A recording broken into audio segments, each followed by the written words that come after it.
할렐루야. 오늘 주님의 거룩한 날 주회전에 오신 여러분들을 주님의 이름으로 환영하고 축복합니다. 자, 옆 사람과 인사합시다. 반갑습니다. 사랑합니다. 여러분, 이번 집중호우로 인해서요 많은 인명피해가 났고 실종자를 찾는 과정에 또 우리 젊은 해병대원이 목숨을 잃기도 했습니다. 우리 하나님께서 아픔을 당한 유가족들을 위로하시고 또 다시 일어설 수 있도록 새 힘과 용기를 주실 줄로 믿습니다. 베드로전서 4장 7절 8절에 보면 만물의 마지막이 가까웠으니 무엇보다도 뜨겁게 서로 사랑할지니 사랑은 허다한 죄를 덮느니라. 이럴 때일수록 사랑이 많이 필요합니다. 사랑으로 이 모든 아픔들을 우리가 덮어야 됩니다. 여러분, 교회가 크다고 사랑이 많은 건가요? 사람이 많다고 사랑이 많은 건가요? 아닙니다. 예수님의 마음을 품어야 사랑이 있는 거예요. 우리 시곡교회가 예수님의 마음을 품고 사랑이 풍성한 교회가 될 줄로 믿습니다. 저는 오늘 본문의 말씀을 가지고 세 가지 천국이란 제목을 정했는데요. 우리 신앙인들이 천국에 꼭 가야 됩니다. 할렐루야. 신앙인치고 천국에 가고 싶지 않은 사람은 한 사람도 없을 겁니다. 우리가 이 땅에서 믿음을 잘 지키고 그리고 때가 되면 주님이 우리를 천국으로 부르실 텐데요. 성경에 보면 천국에 나온 세 가지 천국이 있습니다. 오늘 본문의 말씀을 통해서 우리가 천국에 대한 소망을 갖고 또 천국에 대한 정확한 의미를 되새기면서 오늘도 천국 신앙으로 살아가시기를 주의 이름으로 축원합니다. 자, 세 가지 천국. 첫 번째, 하나님이 다스리는 나라 신령 천국입니다. 20절 21절 있습니다. 바리새인들이 하나님의 나라가 예수께서 대답하여 이르시되 하나님의 나라는 볼 수 있게 임하는 것이 아니요 또 여기 있다 저기 있다고도 못하리니 하나님의 나라는 너희 안에 있느니라. 아멘. 자, 오늘 본문에 보면 바리새인들이 예수님께 와서 질문하는 내용입니다. 선생님, 하나님의 나라가 어디에 있습니까? 그때 예수님이 말씀하시기를 하나님의 나라는 볼 수 있게 임하는 것이 아니고 또 여기 있다 저기 있다고도 못하리니 너희 안에 있느니라. 안에 있다는 얘기는 마음에 있다는 얘기지요. 자, 지금 여기서 말씀하시는 예수님의 그 천국은 영토의 개념이 아니고 통치의 개념입니다. 누가 내 마음을 통치하느냐? 주님이 내 마음에 들어오셔서 내 마음을 통치하고 주관하시면 이미 그 사람 안에는 천국이 이루어지고 있는 것입니다. 그 사람은 이미 천국 같은 삶을 살고 있는 거예요. 너희 안에 있느니라. 있느니라고 하는 건 지금 현재 시제입니다. 주님이 내 안에 계신 거예요. 지금 내가 살면서 주님과 함께 천국 같은 삶을 누리고 있는 줄로 믿습니다. 주님이 내 안에 계셔서 내가 교회에 오면 교회가 천국이 되는 것이고 가정에 가면 가정이 천국이 되는 것이고 직장에 가면 직장이 천국이 되는 거예요. 높은 산이 거친 들이 초막이나 궁궐이나 내 주 예수 모신 곳이 그 어디나 하늘나라. 할렐루야. 주님이 내 안에 들어오셔서 나를 통치하시며 내 마음을 주관하시면 내가 어디를 가도 그곳이 천국 같은 삶이 되는 줄로 믿습니다. 사도행전 7장에 보면 스데반 집사님이 순교하는 장면이 나오는데요. 유대인들에게 하나님의 말씀을 전했을 때 그들의 마음이 찔렸다고 그랬습니다. 하나님의 말씀을 들을 때 마음이 찔리는 건 당연하게 일어나는 현상입니다. 왜? 하나님의 말씀은 살았고 운동력이 있어 좌우의 날선 검보다도 예리하거든요. 강력한 하나님의 말씀이 들어갈 때 유대인들의 마음이 찔렸습니다. 그래서 이 사람들이 막 화를 내면서요, 글쎄 스데반 집사님을 성 밖으로 끌고 갑니다. 그리고 전부 다 돌 한 개씩 들어가지고 집사를 향해 던졌습니다. 머리에 맞아서 머리통이 깨지고, 눈이 맞아서 눈이 함몰되고, 이빨에 맞아서 이가 부러지고, 어깨에 맞아가지고 어깨가 탈골되고. 여러분, 이런 짱돌로 던져서 맞는다고 생각해 보세요. 얼마나 끔찍합니다. 온몸이 다 피투. 그런데 사도행전 7장 55절에 말씀하시기를 스데반이 성령이 충만하여 하늘을 우러러 주목하여 하나님의 영광과 예수가 그 옆에 서신 것을 보고, 할렐루야. 육신은요 완전히 갈기갈기 찢어지고 있는데 마음은 평안한 거예요. 어떻게 이게 가능하느냐? 주님이 스데반 집사님의 마음을 주관하시기 때문에 그의 마음에 천국이 이루어지고 있는 것입니다. 사랑하는 성도 여러분, 오늘 여러분 안에 주님이 계신 줄로 믿습니다. 그러면 내가 어디로 가든지 천국 같은 삶을 사는 줄로 믿습니다. 우리 한국교회 역사 인물 가운데 아주 훌륭한 한 분이 계십니다. 바로 최권능 목사님이신데요. 원래 이름은 최봉석입니다. 그런데 사람들에게 이분은 최권능으로 더 잘 알려져 있대요.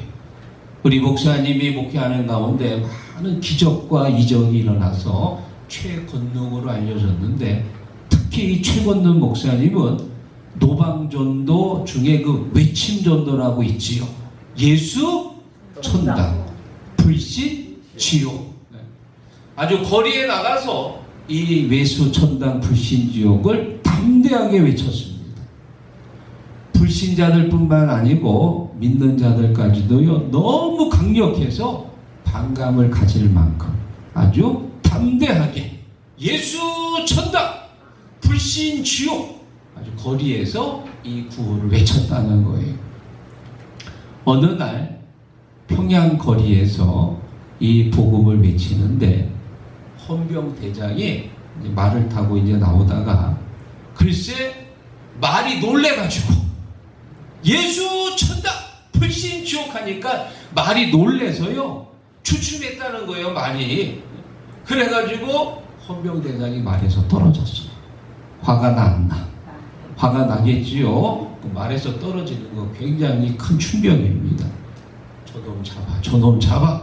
그리고 부대로 끌고 갔어요. 그리고는 이제 군인이 이 목사님을 폭행하고 고문하는데 때릴 때마다 입에서 뭐가 나왔을까요? 예수 천당 불신 주여 예수 천당. 때릴 때마다 그 말을 나오는 거예요. 때릴 때마다. 그러니 군인이 하도 이상해서 당신은 왜 때릴 때마다 예수 천당 불신 지옥을 외치시는 거요? 그랬더니 목사님 하는 얘기가 내 안에 예수밖에 들어있는 게 없어서 때릴 때마다 예수가 나오는 것이요. 예수가. 그러자 군인이 하는 말이 그러면 당신이 그렇게 외치는 천당을 내게 보여주시오. 그러자 목사님 하는 말이 지금 당장 천당 본점은 보여줄 수는 없고 대신 천당 지점은 내가 보여줄 수 있어. 자, 내가 바로 천당 지점이요. 이럴 때 아멘 해야지. 사랑하는 성도 여러분, 예수님을 내 안에 모시고 내가 예수님과 같이 살아가면 그 사람은 다 뭐예요? 천당 천당 지점이요. 천당 지점. 천당 본점은 저 위에 있고요. 다 여러분 한 분 한 분이요. 다 천당 지점이요.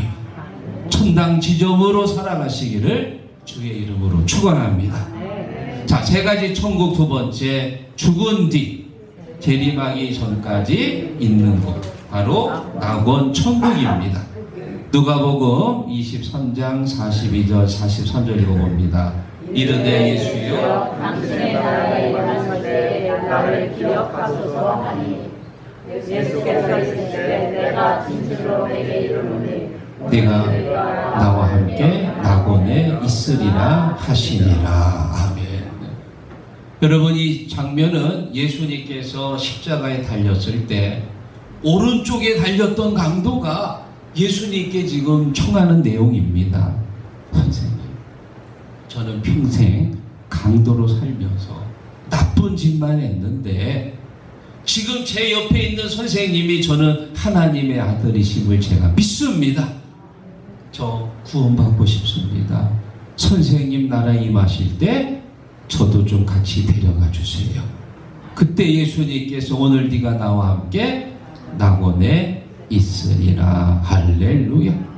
자, 지금 예수님이 네가 오늘 나와 함께 천국에 있으리라고 말하지 않고 낙원에 있으리라고 말씀하십니다. 자, 지금 예수님이 말씀하시는 이 낙원은 과연 어떤 곳일까요? 성경에 보면 낙원을 갔다 온 사람이 있습니다. 그 사람 누굴까요? 바울 선생님이세요. 고린도후서 12장 2절에 바울이 말합니다. 내가 그리스도 안에 있는 한 사람을 아노니 셋째 하늘에 이끌려 간 자라. 어디에 갔다고요? 셋째 하늘. 바로 낙원입니다. 자, 그런데 보면은 내가 한 사람을 안다고 그랬는데 지금 내가 아는 그 한 사람은 누구예요? 바로 자기입니다. 자기. 지금 자기 자신을 내가 나를 안다고 안 하고 한 사람이라고 그래서 이렇게 다른 사람처럼 얘기하는데 이런 걸 우리가 3인칭 관찰자 시점이라고 그래요. 왜 내가 나를 안다고 얘기 안 했냐? 바울이 경험한 그 신비한 체험을 자랑하지 않으려고 최대한 절제하기 위해서 이제 제3자로 지금 명칭하고 있는데 그 사람 바로 내가 낙원에 갔다는 것. 낙원에 가서 바울이 뭘 보고 왔냐? 그가 낙원으로 이끌려 가서 사람이 가히 이르지 못할 말이로다. 바울이 14년 전에 낙원에 갔는데 낙원에서요 엄청나게 좋은 걸 본 거예요. 말로 표현할 수 없을 만큼 너무 경이롭고 환상적이고 너무 아름다운 거예요. 말로 감히 표현할 수 없는 그것을 경험하고 나서 바울의 삶이요 완전히 바뀌어집니다. 사랑하는 여러분, 우리가 이 땅에 살면서 이제 한평생 믿음을 잘 지키면 때가 돼서 주님이 우리를 부르십니다. 그러면 우리의 육신은 썩어져서 흙으로 돌아가고요. 우리의 영혼은 천사들이 와서 어디로 데리고 가는 거예요? 낙원으로 데리고 가는 거예요. 낙원으로. 그리고 낙원에서 우리가 편안하게 쉬고 있다가 예수님께서 재림하실 때 그리스도 안에서 죽은 자들이 먼저 일어난다. 그리스도 안에서 죽은 자들이 누구냐? 바로 예수 믿고 죽은 사람들. 지금 현재 어디에 있어요? 낙원에서 편안하게 쉬고 있습니다. 예수님이 공중에서 재림하실 때 낙원에서 지금 쉬고 있는 영혼들을 함께 데리고 그리고 이 땅에 재림하시는 거예요. 할렐루야. 바울 사도가 낙원에서 경험하고 나서요. 낙원의 그 엄청난 환상을 그 기쁨을 얻고 나서 그가 자랑하는 것이 다 바뀌어버렸어. 낙원을 경험하기 전에는 자기가 시브린 중에 시브린이라는 혈통을 자랑했는데 낙원의 경험을 하고 나니까 그가 아무것도 아니에요. 경험하기 전에는 자기가 가말리엘 교법사 밑에서 공부했던 자기의 학벌을 자랑했는데 낙원을 경험하고 나니까 그 학벌 별거 아니에요. 그전에는 로마 시민권이라고 하는 그런 권세를 자랑했는데 낙원을 경험하고 나니까 그거 로마 시민권 아무것도 아니에요. 오직 예수, 오직 복음, 오직 십자가. 할렐루야. 낙원을 경험한 사람, 하늘의 천국을 경험한 사람은요, 이 땅에 있는 그런 먹는 거, 입는 거, 자는 거, 내 모든 그런 것들 별거 아니에요. 그래서 바울은 그 모든 것들을 배설물처럼 여겼더라. 오늘 여러분의 마음에 예수님의 낙원이 있기를 주의 이름으로 축원합니다. 다니엘서에 보면은 이 낙원에 대한 얘기가 등장합니다. 12장 13절 너는 가서 마지막을 기다리라. 끝날에는 내 몫을 누릴 것임이라. 아멘. 다니엘이요 12장까지 있는데요 마지막을 기다리라. 이 말은 이제 네가 죽을 때가 다 됐다 그 얘기입니다. 너의 사명을 다 감당했다. 지금 다니엘의 나이가 거의 한 90대 중반은 되는데요 네가 받은 사명 다 감당했으니까 이제 죽을 때를 준비해라. 그리고 너는 평안히 쉴 것이다. 자, 여러분, 평안히 쉬다 히브리어 원어가 누아흐라고 하는 단어인데요 어느 한 곳에서 편안히 쉬는 것을 의미합니다. 이 말 속에 죽음으로부터 안식하는 그런 의미가 있습니다. 지금 이 안식인다 하는 이 의미가요 바로 신약 성경에 와서 낙원의 의미를 갖고 있는 거예요. 우리가 이 땅에서 열심히 살고 때가 되면 주님이 다 우리를 부르신단 말이에요. 그러면 우리의 영혼이 어디로 간다고요? 낙원에 가는 거예요. 낙원에서 우리가 편안하게 쉬다가 주님이 재림하시는 날 그리스도 안에서 죽은 자들이 먼저 일어나는 줄로 믿습니다. 자, 그리고 마지막 세 번째 천국의 의미, 재림 후 영원히 살게 될 곳 천년 왕국이다. 요한계시록 20장 6절 읽어봅니다. 이 첫째 부활에 참여하는 자들이 복이 있고 거룩하도다. 그들의 하나님과 그리스도의 제사장이 되어 천년 동안 그리스도와 더불어 왕노릇하리라. 아멘. 예수님께서 재림하십니다. 그러면 죽은 자들이 먼저 일어나고요. 또 살아있는 사람들은 주님께서 공중으로 축원해가지고 들림을 받습니다.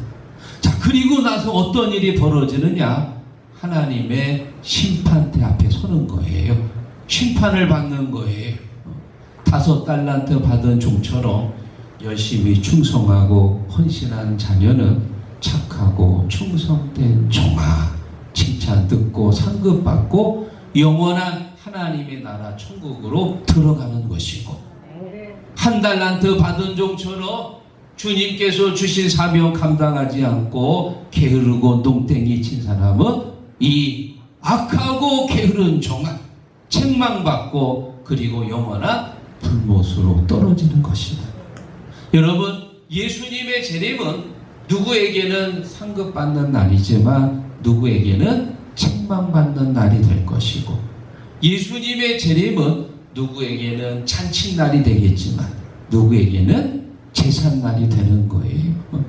사랑하는 성도 여러분, 여러분은 주님이 재림하시는 날 상급받고 칭찬 듣고 면류관 받는 최고의 축제가 되기를 주의 이름으로 축원합니다. 마태복음 24장은 예수님의 종말론장입니다. 24장에 보면 종말에 대한 얘기가 다 나와 있습니다. 그리고 25장에 보면 그 종말에 있을 심판에 대한 이야기가 나옵니다. 그래서 마태복음 25장에 3가지 비유가 나오는데, 첫 번째는 열처녀의 비유, 두 번째는 달란트의 비유, 세 번째는 양과 염소의 비유. 이 3가지 비유가 다 뭐냐? 마지막 날 우리가 심판대 앞에 섰을 때 주님이 우리를 심판하는 장면입니다. 마태복음 25장 마지막 구절에요, 46절, 그들은 영벌에 의인들은 영생에 들어가리라 하시니라. 아멘. 악하고 게으른 종은 어디로 간다고요? 영벌, 영원한 심판으로 가는 거고요. 그리고 의인들은 영생에 들어가리라. 그리고 이제 이 인류 역사는 여기서 끝입니다. 더 이상의 기록은 성경에 없는 거예요. 다시 말하면 우리 예수 믿고 주님 앞에 충성하고 헌신한 사람은 주님과 함께 영생, 영원한 천국, 천년왕국에 우리가 주님과 함께 들어가는 거예요. 거기서 우리가 영원히 주님과 함께 사는 줄로 믿습니다. 여기 계신 우리 7개 모든 성도님들이 이 땅에서 믿음 생활 잘 하시고 주님 앞에 섰을 때 착하고 충성된 종이라 칭찬 들으시고 영생, 주님이 예비하신 영원한 천국에 꼭 들어가기를 주의 이름으로 축원합니다. 오늘 말씀을 정리하면서 여러분에게 한 가지 예화를 드립니다. 여러분, 신천지라는 얘기 많이 들어보셨지요? 신천지 그러면 어떻습니까? 느낌이 막 때려주고 싶지요. 하도 못된 짓들을 많이 해가지고. 자, 여러분이 신천지의 뜻이 뭐지요? 새 하늘과 새 땅입니다. 신천지라는 이 단어는요, 아주 성서적인 단어예요. 요한계시록 21장 1절에 보면 내가 보니 새 하늘과 새 땅을 펼쳐졌고 이전 하늘과 이전 땅이 보이지 않더라. 그런데 우리 한국 교회는 이 신천지라는 단어를 사용하지 않습니다. 왜? 이 신천지라는 이단이 있는데요. 아마 이 신천지는 기존 교회를 위협하는 이단 중에서 제일 강력한 이단입니다. 신천지라는 이단이 신천지라는 아주 좋은 단어를 먼저 갖다 썼어.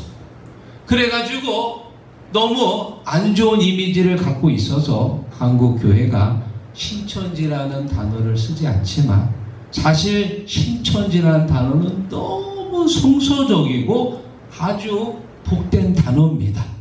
새 하늘과 새 땅이라는 의미를 갖고 있는 거예요. 사랑하는 여러분, 우리가 신천지라는 이단은 정말 조심해야 되지만 신천지라는 단어는요 꼭 마음에 새겨야 돼요. 새 하늘과 새 땅, 하나님께서 우리 믿는 자들을 위해서 예비해 놓은 곳입니다. 영원한 하나님의 나라 신천지, 새 하늘과 새 땅, 우리가 거기서 다시 만나야 돼. 어디서요? 거기서. 새 하늘과 새 땅 천년왕국, 거기서 다시 만나셔야 됩니다. 믿습니까? 거기서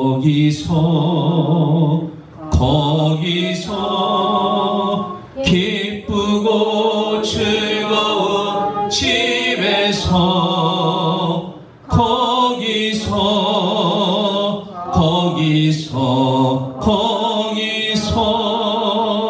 주님과 영원히 살겠네. 할렐루야. 사랑하는 시국가족 여러분, 오늘 여러분 안에 주님이 함께 하시는 줄 믿습니다. 이미 내가 천국 같은 심령 천국을 살고 있는 거예요. 또 우리가 죽으면 주님이 내 영을 어디로요?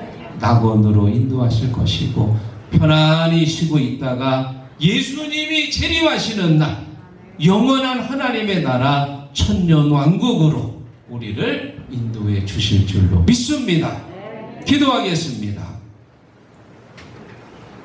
예수께서 가라사대 나는 부활이요 생명이니 나를 믿는 자는 죽어도 살겠고 무릇 살아서 나를 믿는 자는 영원히 죽지 아니하리니 네가 이것을 믿느냐?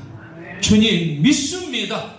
우리가 이 땅에서 열심히 믿음을 지키고 살면 주님께서 내 영혼을 낙원으로 인도하셔서 편안하게 안식하게 할 것이고, 예수님이 재림하시는 날 우리는 영원한 하나님의 나라 신천지, 새하늘과 새 땅 천국 왕국으로 우리를 인도해 주실 줄로 믿습니다.